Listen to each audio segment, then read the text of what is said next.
In today's video, I'm going to teach you how to connect YouTube in n8n. Let's get straight to it. We'll start by opening n8n and heading to the left-hand sidebar.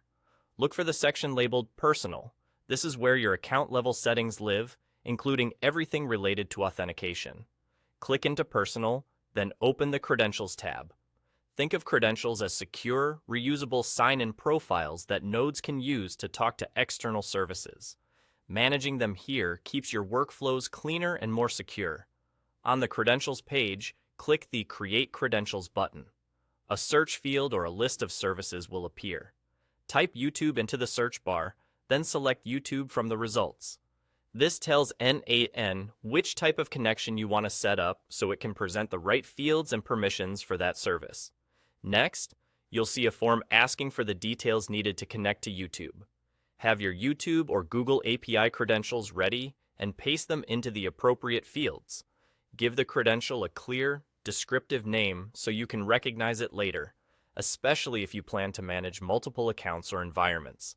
Keep your entries tidy and double-check for typos before saving. If the editor offers any optional fields, only fill what's relevant to your setup. Keeping it minimal can make troubleshooting easier later.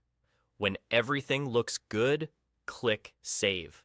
That's the key action that stores the credentials securely in n8n. After saving, you'll be returned to your list of credentials, and you should now see YouTube included. This confirms that the connection profile is ready for use. From here on, whenever you create YouTube-related nodes in a workflow, like actions that read data or publish updates, you'll be able to select this YouTube credential from the node's credentials dropdown. Selecting it tells the node to authenticate using the profile you just created. If you ever rename the credential for clarity, your nodes can keep using it as long as the credential still exists. And if you manage multiple YouTube accounts, create separate credentials for each one, naming them in a way that makes selection obvious during workflow building.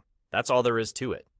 You navigated to Personal, opened the Credentials tab, created a new credential, searched and chose YouTube, entered the required details, saved, and now it's available for any YouTube node you add to your workflows.